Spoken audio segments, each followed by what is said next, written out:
Oke, selamat datang kawan-kawan, selamat datang Mas Lukas. Terima kasih atas waktunya. Kita akan melanjutkan diskusi yang pernah kita lakukan sebelumnya. Dan tema kali ini adalah semesta informasi dari chaos menjadi logos, atau mungkin dari chaos, kosmos, dan kemudian menjadi logos. Jadi os-os gitu. Eh, Oke, terima kasih kawan-kawan atas waktunya juga. Nah, ini sebelum sebelum kita menukik kepada permasalahan semesta informasi ini, kalau menurut Einstein kan bahwa ketika Tuhan itu misalnya ya, seorang programmer, dia bilang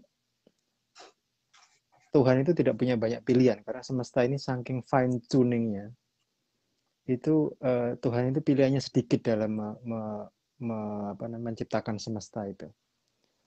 Kalau menurut Mas Lukas, apakah pendapat Einstein ini ada benarnya atau dia hanya kurang percaya terhadap string teori saja ya?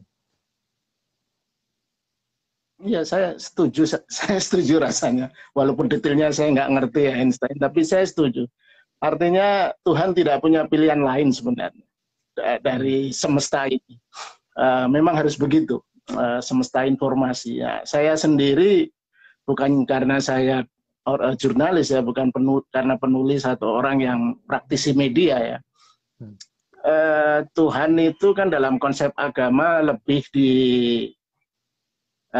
dimanusiawikan ya. Itu yang disebut dengan bias antroposentrik gitu. Cara berpikir manusia kemudian dipakai untuk memanusiakan Tuhannya. Jadi terkait dengan tema kita, bagi saya Tuhan itu ya informasi itu sendiri.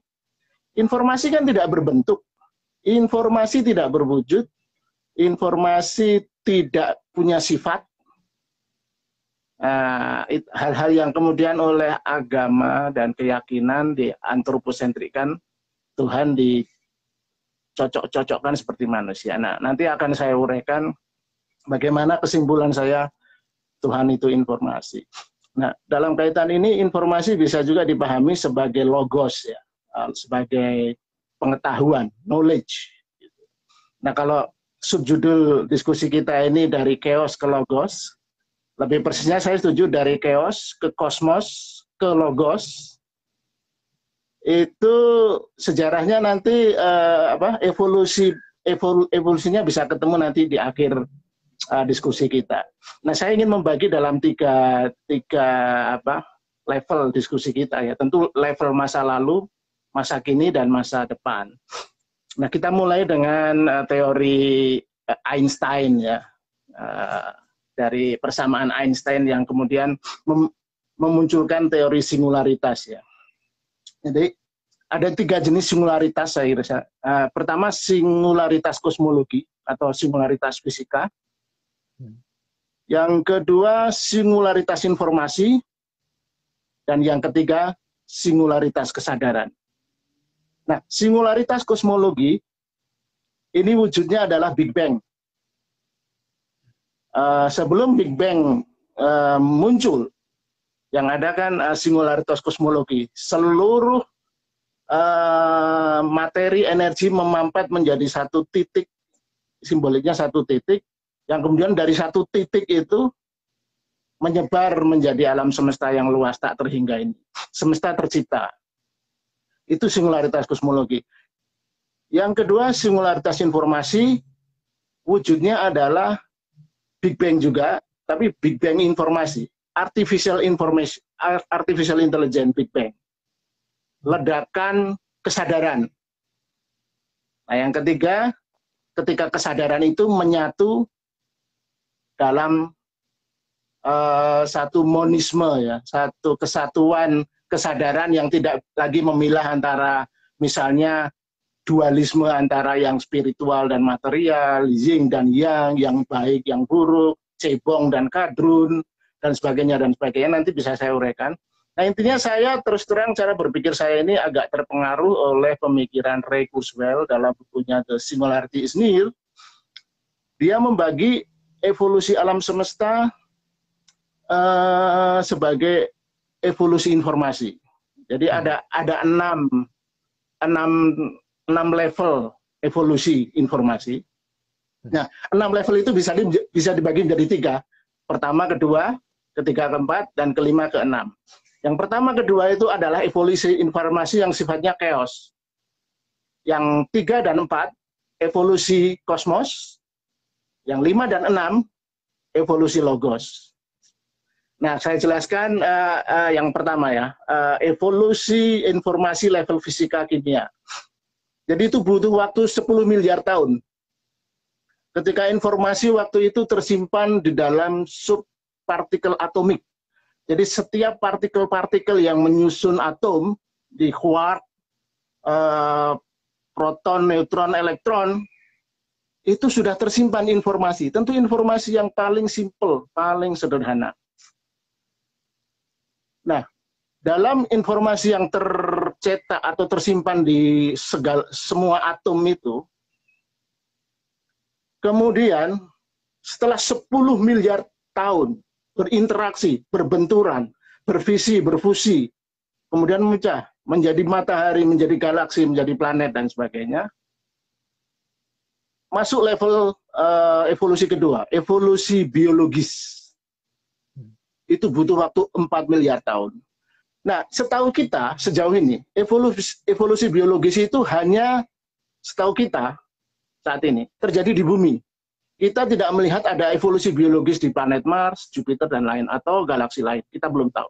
Tapi karena kita tahu hanya di bumi, butuh waktu 4 tahun, informasi itu, 4 miliar tahun, informasi itu mengolah diri. Tadinya dalam molekul-molekul DNA, dari atom ke molekul DNA, DNA dari bakteri ke sel-sel, kemudian dan sebagainya, akhirnya membentuk makhluk kompleks dari hewan, tumbuhan, binatang, dan pada akhirnya 4 miliar tahun kemudian muncul manusia dengan kemampuan memproses informasi di otak. Tadi yang ketiga singularitas apa? Setelah singularitas informasi. Jadi singularitas ada 3, kosmologi, informasi, dan kesadaran. Jadi yang saya ceritakan baru pada level 1-2, singularitas kosmologi ya. Ketika kosmos terbentuk, alam semesta terbentuk. Alam semesta terbentuk selama 10 miliar tahun tidak ada kesadaran, tidak ada yang mengamati. Dia adalah benturan atom, subpartikel atom yang saling berinteraksi. Nah, 4 miliar tahun yang lalu, ketika bumi kemudian memunculkan makhluk-makhluk biologis dan munculnya otak, kemudian informasi diproses di otak. Tentu hewan pun memproses informasi juga ya, anjing, kucing, dinosaurus, tapi kan sangat terbatas, sangat simpel. Dan baru pada manusia, proses informasi itu menjadi lebih kompleks, menghasilkan apa yang disebut kesadaran. Kecerdasan dulu, kemudian dari kecerdasan itu muncul kesadaran. Nah, itu kecerdasan menjadi kesadaran itu butuh waktu 2 juta tahun. Jadi ingat, yang pertama butuh 10 miliar tahun, yang kedua butuh 4 miliar tahun, evolusi otak butuh 2 juta tahun. Nah, kemudian yang keempat, evolusi... Oke, yang keempat. Yang keempat, evolusi teknologi informasi yang sekarang ini sedang kita alami. Itu butuh waktu sekitar 500 tahun saya rasa, teknologi informasi. Dimulai dengan munculnya mesin cetak Gutenberg, yang memang sebelumnya ada papirus dan sebagainya, tapi sebagai Big Bang, sebagai revolusi informasi, itu dimulai dengan ditemukannya mesin cetak oleh Gutenberg. Ya, kita tahu di Cina jauh sebelum itu juga sudah ada mesin cetak yang sederhana, tetapi kita sementara ini kita sepakati konsensusnya mesin cetak Gutenberg lah yang membuat ledakan informasi. Waktu itu bisa dibuat koran, dibuat pamflet yang dalam satu putaran bisa ribuan ya. Nah, yang kelima, revolusi artificial intelligence. Itu baru terjadi 20 tahun terakhir. Teknologi artificial intelligence baru kita nikmati dengan munculnya komputer yang semakin canggih ya. komputer pertama saya kira belum bisa disebut artificial intelligence tahun 60-an ya. Tapi ketika komputer punya kemampuan operating system yang lebih canggih, baru itulah artificial intelligence muncul. Nah, sekarang dinamakan levelnya artificial narrow intelligence. Kita tahu 3 level ya, artificial narrow intelligence, artificial general intelligence, dan artificial super intelligence. Nah, kita baru pada level ANI menuju AGI, dari narrow menjadi general. Nah, akhirnya semua ini menuju artificial intelligence ini, artificial super intelligence ini akan menuju apa yang oleh Yuval Noah Harari disebut Homo Deus atau teori transhuman atau Tuhan dan sebagainya. Nah, itu sekuen dari chaos, kosmos, logos. Nanti akan saya uraikan. Ini sebenarnya semua ini sekuennya adalah pertarungan antara entropi dan informasi. Kita bisa entropi versus informasi. Tapi menurut saya bukan versus ya. Entropi dan informasi. Dari logos, dari chaos, kosmos, jadi logos.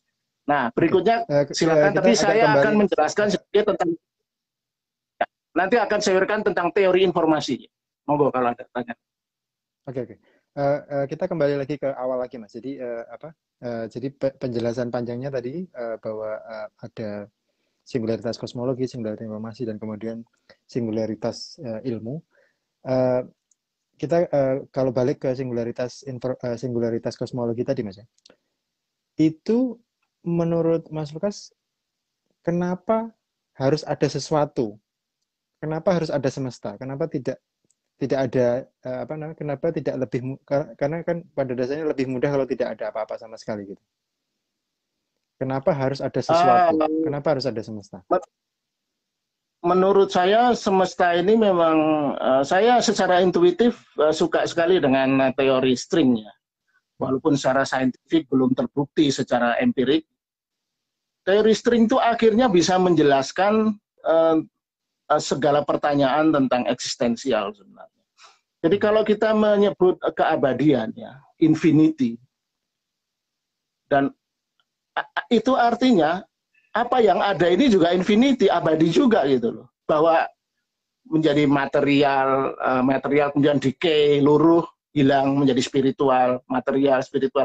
Itu kan kalau Nietzsche kan bilang hanya berulang aja. Karena kalau namanya infinity kan simbolnya kan angka 8 tuh. Mobius strip. Kan nggak ada selesainya.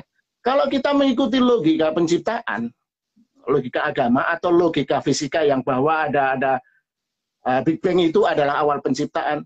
Terus sebelum penciptaan itu ada apa? Kalau kita ibaratkan angka 8 ini ya, misalnya penciptaan ada di titik ini. Sebelum titik penciptaan ini ada apa? Kan nggak bisa dijelaskan berarti. Nah, teori Big Bang hanya menjelaskan awal prosesnya terciptanya alam semesta kita. Tetapi kan string teori menawarkan teori baru bahwa alam semesta ini ada semesta multiverse, ada semesta-semesta lain yang hidup, mati, tua, mati, lahir, begitu. Tidak ada yang selesai ini. Terus begitu. Alam semesta yang recurrence, berlangsung terus-menerus. Nah, penjelasan string teori itu saya kira feeling saya, intuisi saya, cepat atau lambat akan terbukti. Ya, sekarang ini kan di kalangan saintis ada 2 kandidat besar yang menjelaskan kenapa ada Big Bang ini. Kalau loop quantum gravity kan sebelum ada Big Bang itu ada Big Crunch. Jadi mengembang, mengerucut seperti itu. Atau kalau menurut string teori kan ada banyak sekali semesta-semesta yang terjadi dan salah satunya hanyalah semesta kita ini. Jadi semesta kita adalah salah satu dari sekian tak terhingga semesta yang terjadi. Jadi kalau misalnya ini tadi kembali ke fine tuning yang dipertanyakan Einstein tadi. Kalau di antara dari semesta tak terhingga tadi ada beberapa yang fine tune, ya itu hanya kebetulan saja karena banyak sekali yang tidak fine tune juga gitu. Nah, ini ada yang berpendapat begini, Mas Lukas, bahwa sebenarnya yang real ini percakapan Einstein dan Gödel di Princeton University selama beberapa puluh tahun sampai akhirnya Einstein meninggal dan Gödel meninggal. Itu kalau Einstein kan berpendapat bahwa semesta ini real, yang tidak real misalnya waktu. Tapi kalau Gödel kan berpendapat bahwa semesta ini ilusi, yang real itu adalah matematikanya gitu. Kan sampai sekarang ini semakin lama semakin membuktikan bahwa sebenarnya dasar dari semua hal ini adalah informasi, adalah matematika itu sendiri. Kalau menurut Mas Lukas, kira-kira dari perbedaan pendapat antara Gödel sama Einstein ini yang lebih kuat yang mana ini kira-kira? Menurut saya tidak harus dibenturkan mana yang lebih kuat ya. Menurut saya dua-duanya kuat, tergantung perspektif kita dalam konteks kita mau mendiskusikan pada level apa. Level realitas, level apa ya, benar-benar. Pada level realitas atau level idealitas. Jadi Einstein kan seorang realis, seorang empiris dia. Filsafatnya itu ya yang membentuk sains sekarang, tidak ingin membicarakan hal-hal yang tidak real. Mungkin contoh konkret yang paling mudah untuk analogi adalah kalau kita ngomong pelangi. Pelangi itu real atau enggak?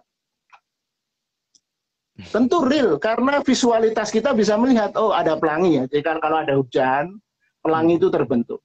Tapi apakah pelangi bisa kita kejar, kita sentuh, kita ambil?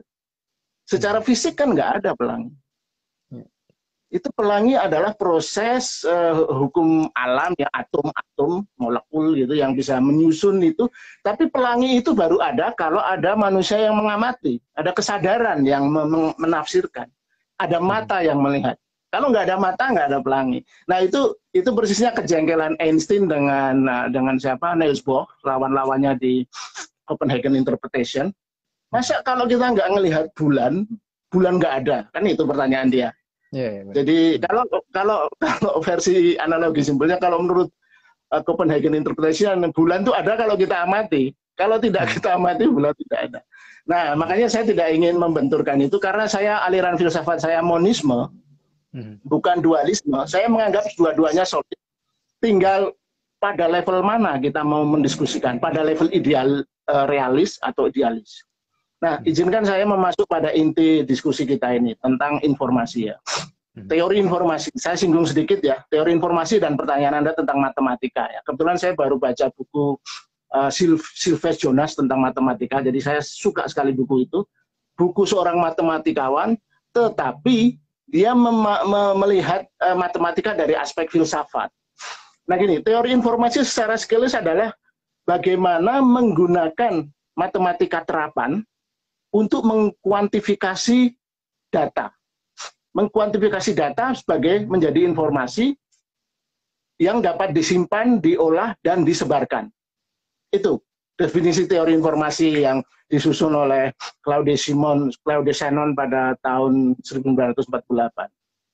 Nah, dengan teori informasi dia itu semua jadi jelas. Informasi itu bukan hal gaib, hal firman Tuhan dan sebagainya. Informasi itu adalah konsekuensi dari apa yang tersimpan di dalam alam semesta ini, di dalam seperti cerita awal, struktur atom, subpartikel atom, molekul, DNA dan sebagainya. Nah, teori informasi ini ingin mengupas tentang bagaimana meminimalisasi kesalahan, mengurangi ketidakpastian dalam penyebaran informasi. Bagaimana pesan informasi dari seseorang ke orang lain itu diterima dengan benar. Contohnya kita, bagaimana dialog kita, pertanyaan Anda dan jawaban saya nyambung. Atau sebaliknya, yang tidak nyambung antara Kadrun nanti dengan Cebong. Mereka sering tidak nyambung karena nanti saya jelaskan di bab berikutnya. Tapi yang saya suka ya, teorinya Claude Shannon dan saya gabungkan dengan Sylvain Jonas tadi adalah bagaimana informasi itu sekarang kita bisa menghitung, mengukur secara presisi, secara akurat. Dulu kalau kita baca koran, kan kita nggak pernah tahu, suka dikibuli oleh Kompas misalnya, berapa oplah koran Kompas? Oh, oplah koran Kompas 1 juta. Berapa pembacanya? Kalau satu koran dibaca 5 orang, berarti pembaca koran Kompas 5 juta. Tapi mana datanya? Tahu nggak kita? Bisa diverifikasi nggak datanya? Enggak bisa. Penonton TV, pendengar radio juga begitu. Tapi begitu masuk era digital, era teknologi internet, semua itu bisa dilihat. Berapa penonton YouTube kita tahu. Berapa lama mereka melihat video, bisa dilihat semua. Itu ada data, ada statistiknya. Nah, itu satu teori informasi yang sangat presisi, sangat akurat, itu sangat menarik. Nah, saya singgung sedikit tentang matematika ya, dari buku Sylvia Jonas itu. Nah, terkait dengan pertanyaan, orang sering salah melihat bahwa dianggap matematika itu sesuatu yang kering, yang rumit. Nah, saya bukan seorang matematikawan, tapi saya bisa mengapresiasi indahnya matematika. Dalam matematika itu, relasi informasi dengan makna tidak bisa dipisah. Kita kan sedang, kita kalau dalam dunia sosiologis, ilmu humaniora, informasi dan makna dipisah. Orang menangkap informasi A, tapi menafsirkan B. Itu penyebab berbagai perdebatan, polemik, pertengkaran, cebong versus kadrun, agamawan versus saintis dan sebagainya dan sebagainya. Nah, matematika itu membantu kita memahami dan mengkonseptualisasi pemaknaan. Matematika bisa dipakai sekarang, dan tidak mungkin ya, misalnya fisika bisa dijelaskan tanpa matematika. Kuantum mekanik dan sebagainya. Tidak mungkin biologi tidak bisa dijelaskan tanpa matematika. Karena bagaimana persebaran molekul, persebaran DNA, virus dan sebagainya itu kan bisa dikuantifikasi. Termasuk sosiologi dan mungkin ke depan psikologi juga bisa. Penjelasan kenapa agama muncul misalnya. Dugaan saya nanti bisa dijelaskan secara matematis. Nah, saya ingin menyinggung pergeseran ini ya, bagaimana para filsuf melihat matematika. Plato, ini saya kutip dari buku Sylvia Jonas itu. Menurut Plato, matematika adalah bentuk pengetahuan tertinggi. Sejak era Plato itu disadari. Kalau kita sadari Pitagoras misalnya, paling jelas tuh. Geometri kan itu matematika. Alam semesta ini kan geometri sebenarnya, ruang dan waktu. Tanpa matematika kita nggak bisa memahami alam semesta. Di era Galileo, matematika sebagai bahasa tertinggi itu, bahasa ilahi itu, divinity, sedikit diturunkan menjadi bahasa alam. Untuk memahami struktur alam, realitas, mengukur perjalanan planet, kenapa ada orbit bumi mengitari matahari dan sebagainya. Nah, di era Immanuel Kant, matematika menjadi metode untuk bisa merumuskan sesuatu tanpa kita mengalaminya. Misalnya contoh konkret ini. Einstein bisa memprediksi adanya black hole tanpa Einstein pernah melihat apa itu black hole. Itu contoh konkret. Black hole diprediksi Einstein tahun 1905. Tapi akhirnya terbukti potretnya ada tahun 2019 kemarin. Dan prinsipnya gitu. Nah, sekarang lagi diuji adalah teori string. Teori string itu secara matematis ada, akurat. Kenapa ada multiverse? Kenapa ada 11 dimensi? Karena perhitungan matematisnya menunjukkan itu. Tetapi teori string itu belum bisa diobservasi secara empiris. Karena bagaimana kita mengamati 11 dimensi, bagaimana kita melihat multiverse, alam semesta lain. Sedangkan kita sendiri sampai sekarang tidak bisa melihat batas alam semesta kita. Nah, yang saya suka pernyataan Nietzsche ya. Nietzsche adalah salah satu yang pernah bilang, matematika adalah ekspresi yang paling jelas dan tegas, rigoros, untuk mengukur kebenaran objektif. Dalam matematika tidak mungkin atau kecil kemungkinan ya ada perbantahan itu. Misalnya simpelnya 2 kali 2 4. Baik di Indonesia, di Amerika, di Alaska, semuanya sama. Itu objektif. Beda dengan tafsir sosiologi misalnya. Opini. Orang bisa berbeda opini. Tapi di matematika opini dihentikan. Dalam matematika opini tidak berlaku. Ya, hasilnya bisa dihitung.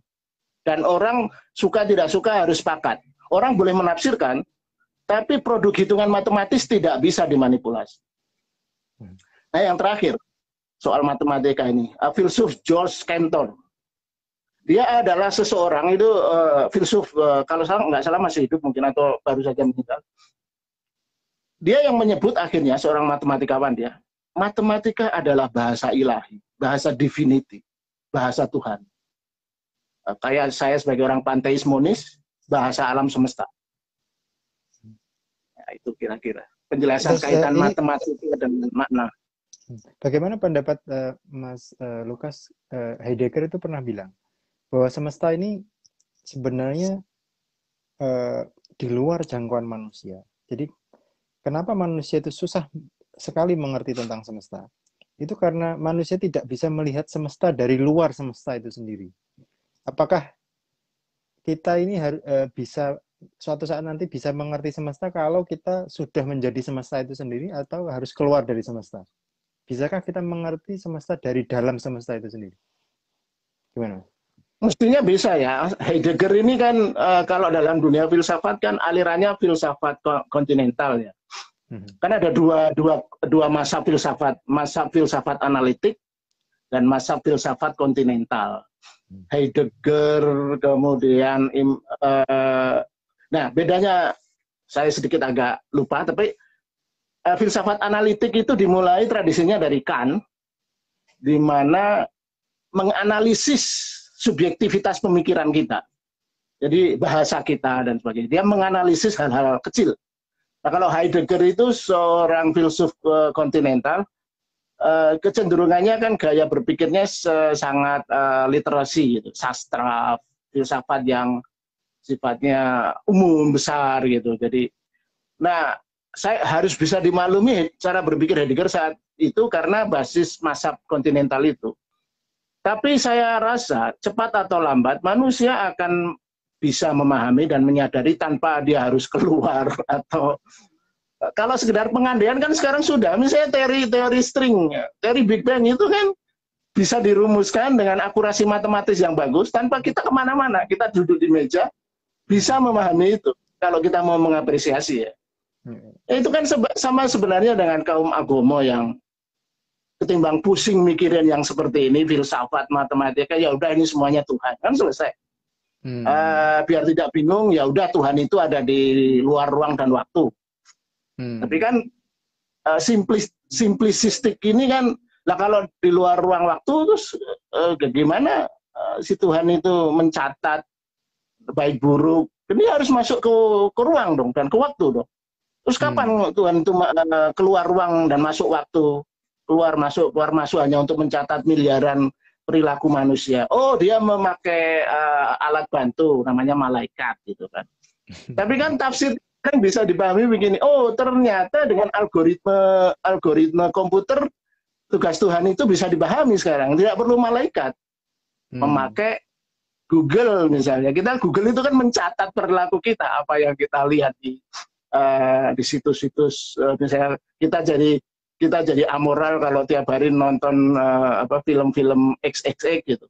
Nah, ini kan agama itu hanya menafsirkan secara simpel cara berpikir kita yang sederhana di masa lalu. Jadi intinya atau itu menjelaskan ambiguitas agama dalam hal ini. Ya misalnya dalam salah satu agama dibilang agama adalah untuk orang-orang yang berakal. Yang ini yang pernah dikirim oleh Mas Lukas. Agama adalah untuk orang-orang yang berakal. Tapi di saat yang sama agama juga bilang Tuhan itu tidak bisa disentuh oleh akal. Apakah itu berarti agama itu adalah untuk orang-orang yang nggak berakal sebenarnya? Orang bingung. Orang yang mengalami paradoks cara berpikir. Ya itu tadi juga soal ruang, Tuhan ada di luar ruang dan waktu. Lah kalau di luar ruang dan waktu itu apa dong? Kan ketika didesak, ya itu misteri Tuhan kan akhirnya gitu. Akhirnya kan argumentasi kaum agama kolot kan selalu gitu. Oh itu misteri Tuhan, akal kita nggak nyampe. Tetapi dia menyarankan kita harus memakai akal untuk memahami agama. Boleh saya lanjutkan soal informasi ini ya. Ada beberapa konsep penting yang perlu kita pahami menyangkut informasi. Tentu konsep informasi sendiri yang sudah saya sebut bahwa informasi adalah proses mengumpulkan, mengolah, dan menyebarkan informasi. Nah,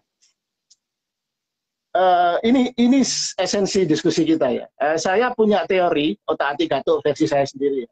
Sebenarnya dialektika alam semesta ini menghasilkan semua ini kan sebenarnya dialektika antara informasi dengan entropi.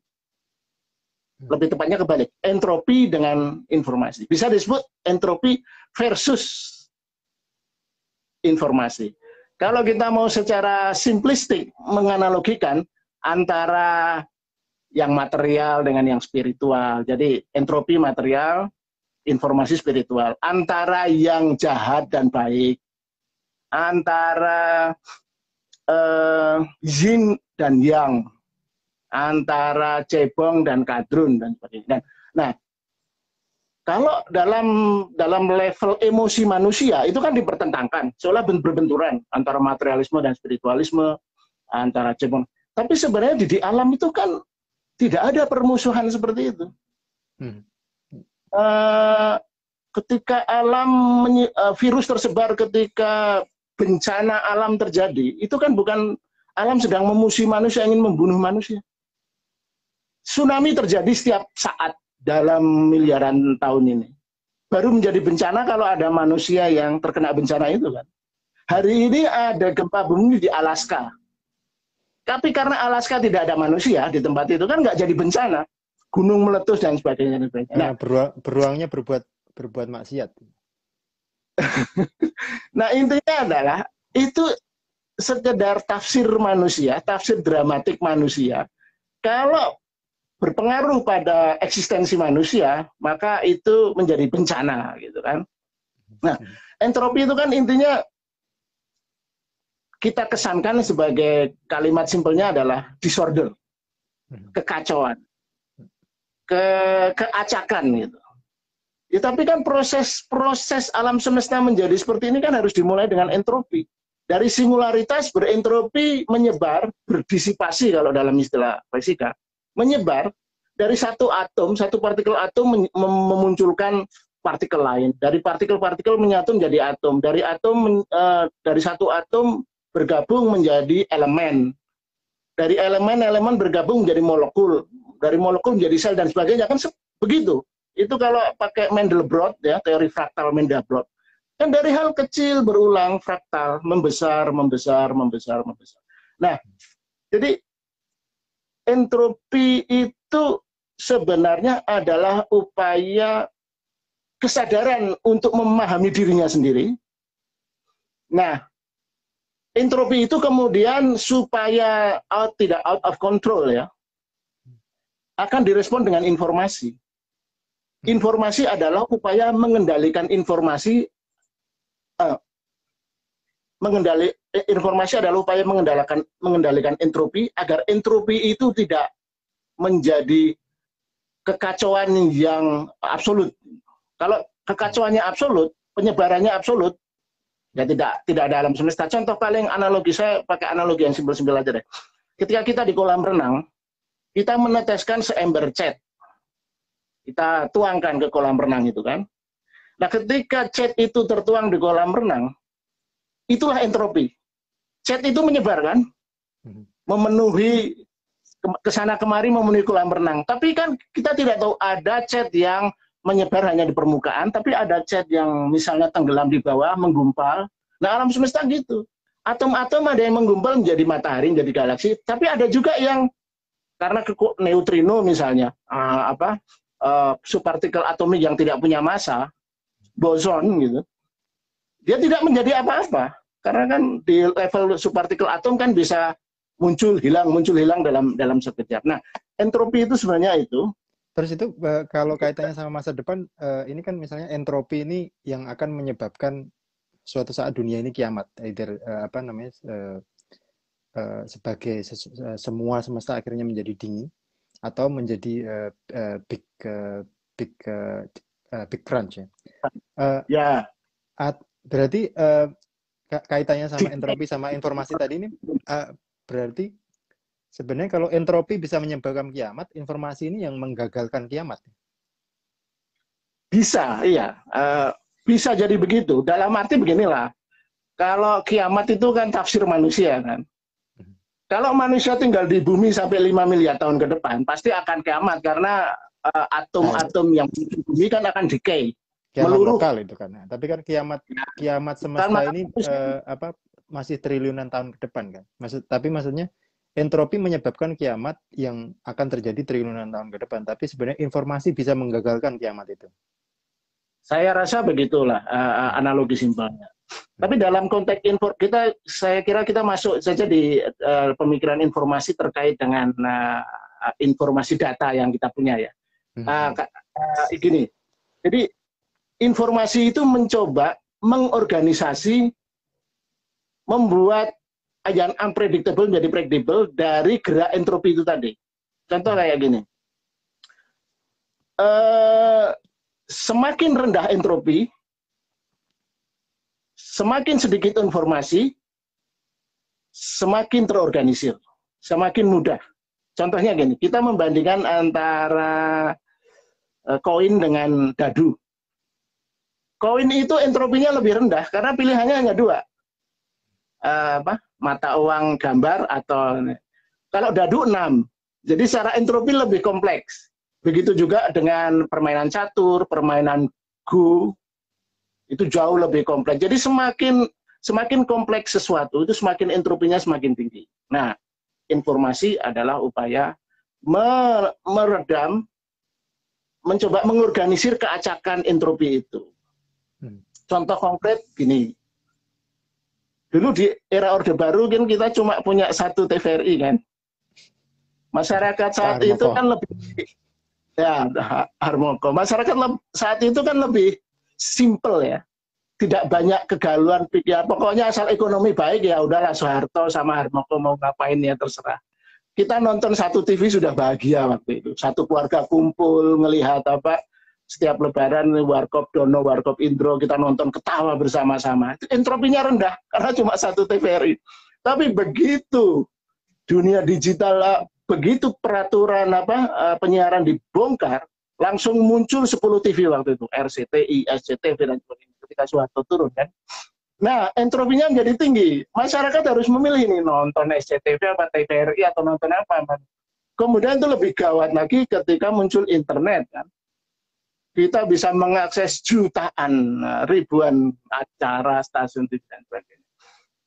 Nah, ini yang memunculkan kemudian kenapa banyak dari kita yang galau dengan situasi kekacauan dalam tanda kutip informasi ini. Kekacauan yang diproduksi oleh entropi informasi ini adalah apa yang saya pernah baca buku dalam bukunya Schwartz, Paradox of Plenty. Jadi Paradox of Plenty itu gini, kita kan berasumsi semakin banyak pilihan kita semakin bahagia kan. Semakin banyak pilihan mall, kita bisa pergi ke mall hari ini ke mall A, besok B, C. Begitu juga, semakin banyak makanan. Tetapi paradoksnya kita jadi galau, karena kita harus memilih. Kita harus berpikir, apa ini? Kalau kita pergi ke warung kan jelas pilihannya, warung soto, kita makan soto. Tapi kita pergi ke food court, ada pilihan macam-macam. Dan bagi orang yang galau, tidak ingin berpikir untuk memutuskan, memilih hal-hal kayak gitu, itu menimbulkan paradok, kegelisahan. Nah ini intinya, kenapa di era internet saat ini, di era media sosial ini, banyak sekali kegalauan, kejengkelan, kemarahan terhadap informasi. Ini karena berarti Mas Lukas berpendapat bahwa sebenarnya yang namanya fake news dan sebagainya ini sebenarnya entropi. Terus real news-nya itu informasi. Dalam produk entropi yang tidak bisa harus kita konsumsi. Tetapi produk entropi itu, fake news, hoax, disinformasi, misinformasi, post-truth, dan segala yang kacau itu, pelan-pelan akan dikonten oleh arus informasi. Oke, sekarang konsep-konsep hoax dan sebagainya itu kan di era media sosial ini baru berapa? Facebook baru muncul tahun 2005. Orang umumnya sibuk main Facebook tahun 2010. Katakanlah baru 10 tahun ya. Facebook sebagai salah satu medium penyebar hoax. Saya pasti yakin satu generasi ke depan, kegelisahan orang, khawatiran orang dengan hoax, misinformasi, disinformasi, dan pertengkaran opini politik dan sebagainya itu akan lenyap ketika informasi bisa mengurai, bisa menyatukan kembali entropi itu, mengkontain. Jadi kita umumnya adalah generasi kolonial kan. Generasi kolonial itu adalah tumbuh besar di era analog kan. Dulu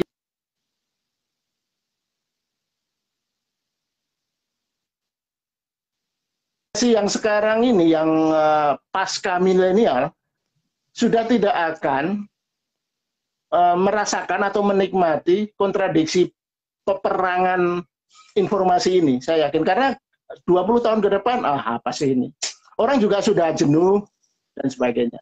Nah sekarang misalnya cebong dan kadrun, ini kan fenomena 7 tahun terakhir di era Jokowi saja sebenarnya. Ketika Jokowi orang yang baik, orang yang bukan oligarki ya, orang yang humble, sederhana, terpilih, surprise kan.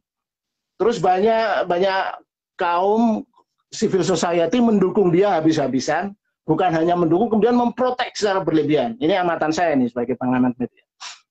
Nah, kemudian para pendukung fanatik Jokowi ini yang sering kemudian disebut dengan buzzer itu, apapun tentang Jokowi harus dibela mati-matian. Nah, kalau hukum Newton itu kan setiap ada aksi, ada reaksi. Kenapa Jokowi harus diprotek? Karena memang ada kadrun. Ada kelompok-kelompok yang fanatik agama itu selalu nyerang Jokowi, gitu kan? Selalu apapun yang dilakukan Jokowi, apapun yang dilontarkan Jokowi salah. Makanya muncul reaksi memprotek. Nah ini kan asbabun nusul perang kadrun dan cepongan ini sebenarnya. Entropi ini. Nah, entropi ini akan selesai mungkin kalau Jokowi sudah tidak lagi selesai gitu ya tahun 2024, atau mungkin orang juga sudah jenuh nanti karena ganti orang, tapi bisa juga orang akhirnya sadar kan lama-lama apa sih eker-ekeran ini, pertarungan ini, pertempuran wacana. Kalau saya suka menyebut orang yang suka ngomel di internet itu orang yang suka sedang mengalami diare kata-kata gitu. Dia mengubral kata-kata untuk bertempur di WA. Misalnya saya suka kadang baca posting-posting sampean itu kan suka dikomentari yang aneh-aneh oleh para pembenci Anda, yang aneh juga kalau benci ngapain juga ngomentari kan, jadi kayak ngefans ya. Nah, itu lucu. Orang kalau benci mestinya ya cuekin saja, tapi enggak. Itu karena produk entropi. Kebencian harus dimuntahkan, harus diekspresikan. Nah itu kontradiksi ini harus bisa kita nikmati dan kita pandang secara rileks, jenaka, sampai dugaan saya 5-10 tahun ke depan masih akan kayak gini. Tapi ya, kita nikmati saja. Terus ini ya, ini kan fast forward, let's say 50 tahun ke depan, atau mungkin 100 tahun ke depan ya, ketika teknologi seperti upload nyawa akan terjadi dan sebagainya. Ini kan informasi akan semakin banyak dan entropi akan semakin berkurang. Ini ada orang yang berpendapat bahwa pada akhirnya yang namanya individualitas manusia itu akan semakin berkurang dan manusia akan semakin bersatu dalam hive mind. Jadi semakin lama yang namanya cebong sama kampret ini akan jadi satu, menjadi informasi itu tadi, menyatu dengan semesta. Ini gimana pendapat Mas Lukas? Iya, memang itu evolusinya seperti itu. Misalnya gini lah, dulu kan pertempurannya kan cebong dengan kampret kan. Tapi begitu Prabowo yang didukung para kampret bergabung dengan Jokowi, jadi entropi yang memisahkan Jokowi dengan Prabowo berkoalisi menjadi informasi tunggal, menjadi kekuasaan kabinet pembangunan kabinet bersatu. Akhirnya kampret kan lebur. Tapi masih sisa-sisa entropi memunculkan kadrun, diehard, para garis keras gitu. Nah, ini evolusi yang bisa diprediksi lah. Informasi itu menurut saya kadang kan hanya salah dimengerti, salah dipahami, salah persepsi dan sebagainya. Kita ingat, informasi itu kan kita kan taken for granted saja informasi sekarang seperti ini gitu ya. Kalau kita mundur katakanlah 300 tahun lalu, kecepatan informasi itu seberapa besar cepatnya? kecepatan informasi saat itu secepat penyampai pesan yang naik kuda atau secepat burung yang membawa pesan melalui burung pos itu ya. Nah, kemudian ketika ditemukan teknologi listrik, kecepatan informasi lebih cepat dengan ditemukannya telegraf misalnya. Menggunakan kode Morse waktu itu. Nah, di era digital kecepatan informasi sudah real time kan. Apa yang kita kirim sekarang langsung diterima sebagai informasi saat itu juga. Nah, kemudian saya ingin mengingatkan ya, sampai 30 tahun yang lalu, atau 40 tahun yang lalu, ketika kita mendapatkan informasi dari koran, belum ada internet, belum ada portal news, belum ada website. Itu era yang disebut dengan broadsheet era ya, broadsheet. Kita baca disebut broadsheet karena koran. Nah, waktu itu satu koran dibaca satu orang kan, medium bagaimana kita mengkonsumsi informasi. Kemudian era penyiaran disebut dengan broadcast era. Di broadcast era itu satu acara ditonton oleh jutaan orang. Waktu itu era broadcast itu contohnya adalah sinetron Lost Man. Anda menikmati nggak waktu itu waktu kecil? Belum lahir. Waktu itu orang pada suka dengan Lost Man itu. Ditonton oleh jutaan orang. Satu sinetron Lost Man. Itu berapa tahun? 5 tahun. Nah, kemudian ketika maju kemudian menjadi, kita menikmati sekarang disebut broadband era. Jadi broadsheet, broadcast, broadband. Nah, dengan era digital ini, jutaan tontonan, jutaan acara bisa dinikmati satu orang.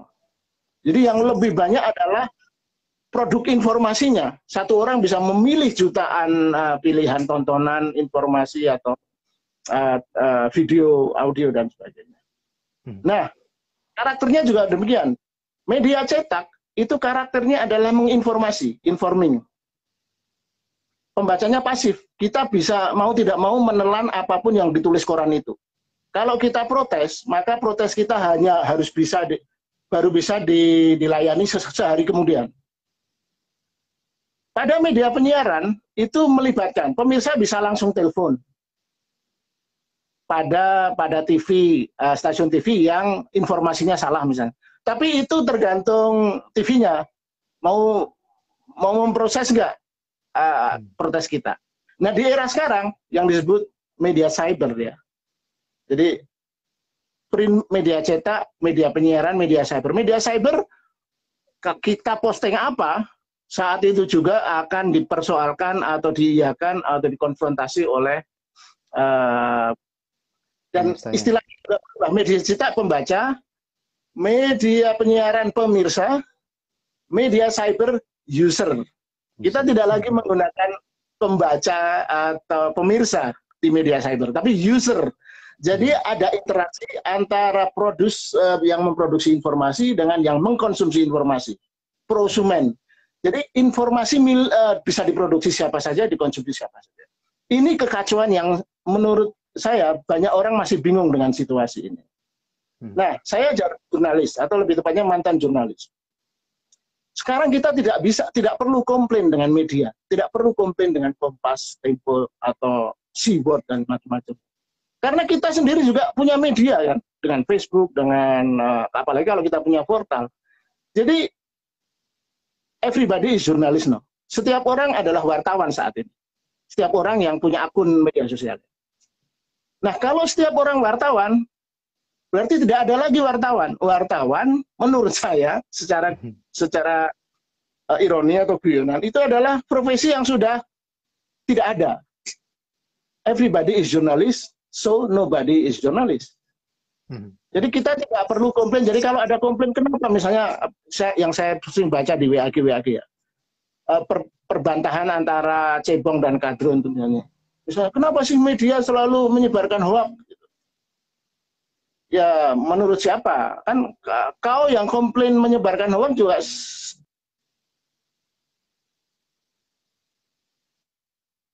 aktif saja. Kadang. Nah, itu kontradiksinya. Dunia media sosial ini sedikit mengacaukan terutama terkait dengan politik, hanya dalam politik menurut saya. Di luar politik mungkin tidak sekacau itu. Itu sebabnya Umberto Eco, seorang sastrawan novelis dari Italia yang terkenal, pernah menyebut era media sosial itu era media sosial sebagai the invasion of idiots. Serbuan kaum idiot. Kenapa?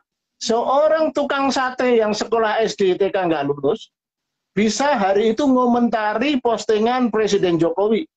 Maki-maki atau pernah kan? Ada peristiwa kan itu beberapa tahun lalu. Presiden Jokowi di medsosnya kemudian dikomentari tukang sate itu. Nah, apakah ini sesuatu yang kacau, sesuatu yang tidak semestinya begitu? Enggak, itu memang harus begitu. Elitisme informasi sudah usai. Itu things of the past. Itu sudah di masa lalu. Sekarang adalah era demokratisasi informasi. Siapapun bisa memproduksi informasi. Siapapun monggo mengkonsumsi informasi. Take your own risk. Tergantung pada diri masing-masing. Mau mengkonsumsi informasi seperti apa. Itu kaitannya ini Mas. Ini kalau kita kembali ke semesta lagi, jika semesta itu sebuah simulasi, itu apakah informasi ini cara untuk menghack simulasi? Suatu saat kita informasinya sudah sedemikian bagus sehingga kita bisa menghack simulasi itu, kita bisa keluar dari semesta itu atau mungkin menciptakan semesta baru. Ya bisa dibilang begitu. Artinya kita jaga jarak gitu, dengan informasi kan. Kita jaga jarak dengan kita menjadi pengamat yang ini entropi sedang dikonten oleh informasi. Orang seperti saya tidak akan terlibat dalam pertengkaran-pertengkaran yang sekedar diare kata-kata. Tentu saya suka bertengkar di beberapa WhatsApp group kalau itu urusan sains. Tapi itu lebih suka saya untuk menguji dalam tanda petik ya. Apakah pandangan orang itu terhadap sains benar? Karena kebetulan saya cukup preferensi soal sains, maka saya suka berdebat soal itu. Terutama suka juga mengolok-olok mereka yang berpandangan sangat kolot, parokial, yang suka otak-atik gatuk. Teori sains ini sesuai dengan ayat-ayat kitab suci ya. Yang itu paling senang saya untuk saya ajak debat. Nah, orang yang bisa memahami interaksi dialektis antara informasi, entropi dan informasi, mestinya tidak perlulah, misalnya tidak perlulah melayani satu perang kata-kata yang memang tidak ada substansinya, sekedar menghujat, sekedar kebencian dan sebagainya.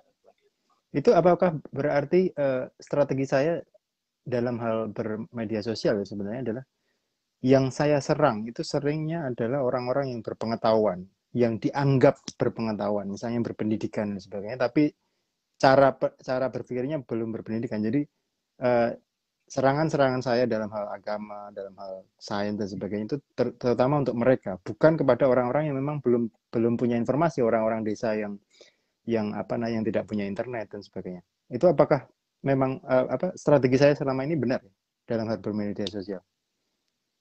Ya, tentu benar dalam perspektif Anda ya. Tapi dalam perspektif lawan Anda itu tidak benar karena Anda dianggap selalu menghujat gitu kan.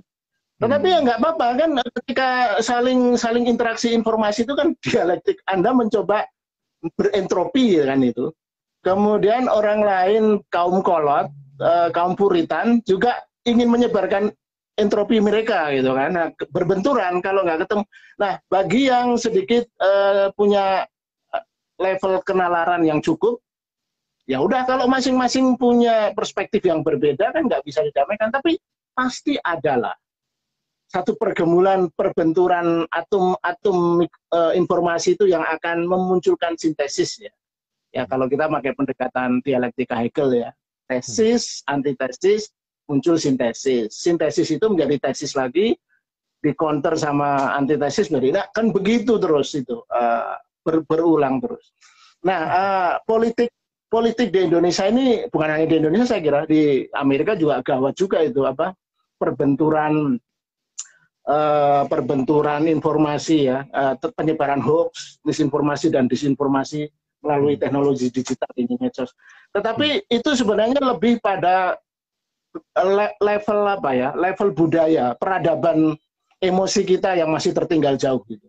Jadi kita ini sekarang memiliki teknologi dewa, teknologi internet digital.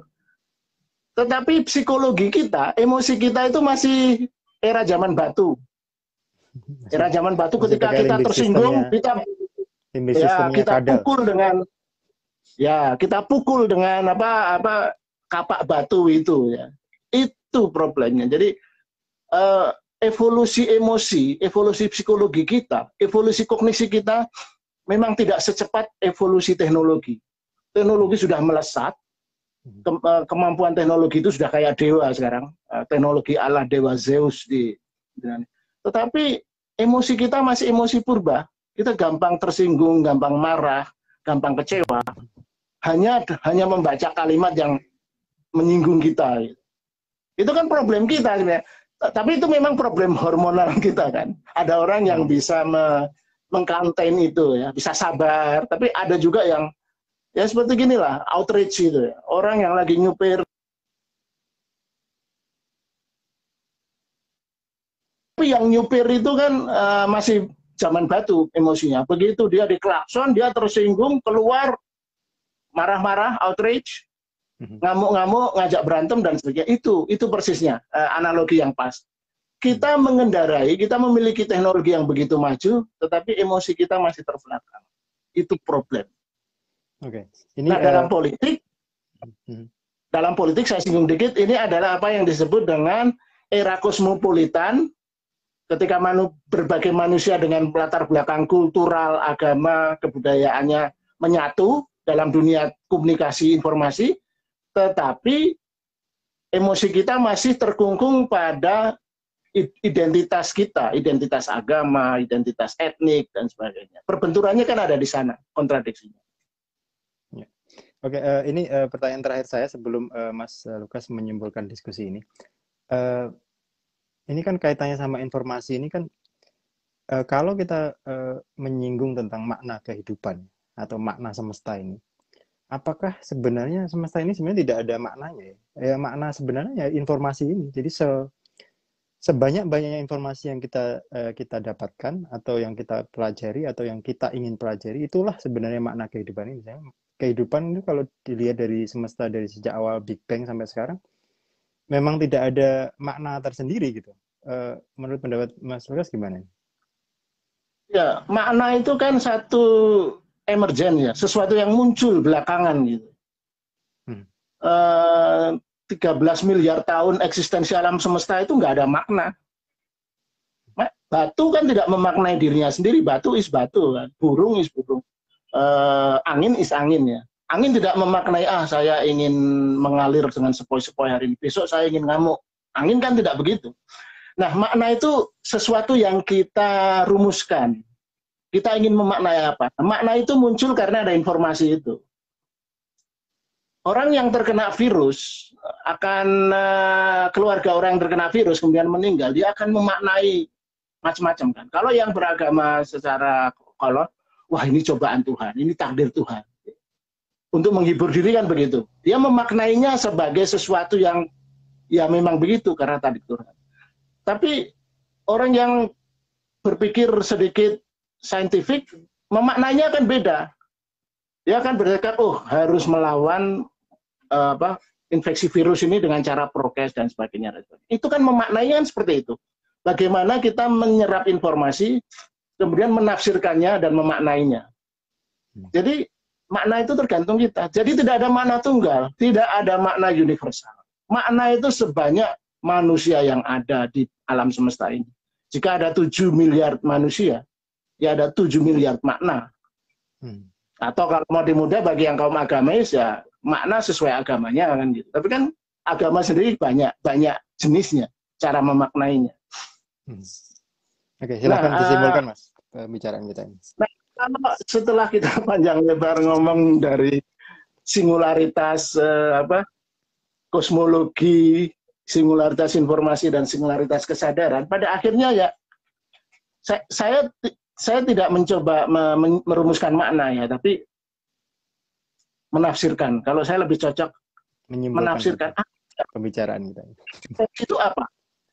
Kehidupan alam semesta itu apa? Nah, dalam diskusi kita bertema simulasi, saya pernah menyinggung begini, simulasi alam semesta ya.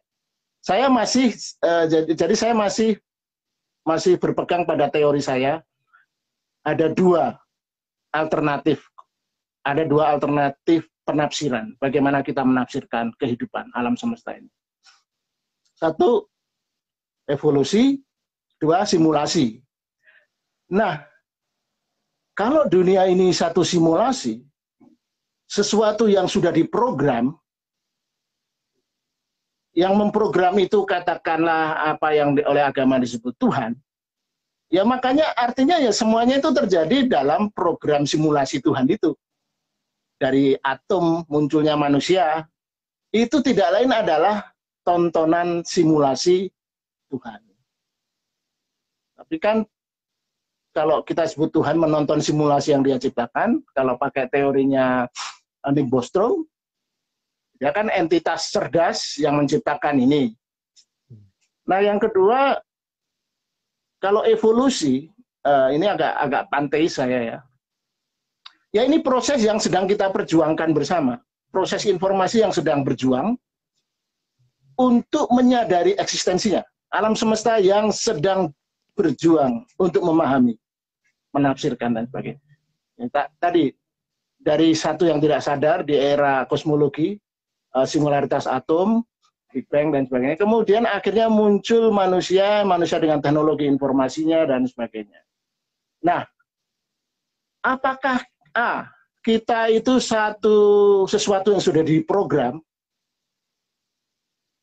Apakah kita sedang berupaya memahami program itu? Dari kode-kode yang membuat alam semesta ini ada, sedikit demi sedikit kita buat, dan nanti kalau kita sudah memahami, kita jadi Tuhan yang membuat simulasi sendiri. Kita akan membuat simulasi, karena kita sudah mencapai level Tuhan itu. Atau ini evolusi semesta yang, itu tadi, saya lebih condong suka yang ini sih. Dari chaos ke kosmos ke logos. Kalau kita sudah pada taraf kesadaran logos, semesta yang tersadar, kita bisa memanipulasi dan memanfaatkan seluruh hukum alam, quantum leaping, quantum entanglement, dan sebagainya. Semua misteri hukum alam sudah bisa terkuat. Kita bisa menikmati alam itu sebagaimana bayangan agama itu kita hidup di surga kan. Kita mau ngapain semua ada dan bisa. Jadi dalam perspektif saya, surga itu kan mitologi kaum agama yang akan kita wujudkan sebenarnya nanti. Kalau ada nanti di surga kita ketemu Tuhan, itu sebenarnya kita di surga ketemu dengan kita sendiri yang memiliki kemampuan seperti Tuhan yang dibayangkan dalam mitologi itu.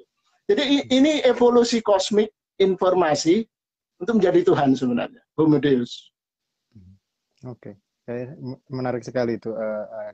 Kita akhirnya akan menjadi Homo Deus, jadi Tuhan yang akan menjadi Tuhan itu sendiri pada akhirnya. Oke, terima kasih Mas Lukas atas waktunya, terima kasih kawan-kawan atas waktunya. Di akhir ini kita berharap semoga semua makhluk yang berkesadaran bahagia pada akhirnya. Terima kasih dan sampai jumpa di edisi berikutnya.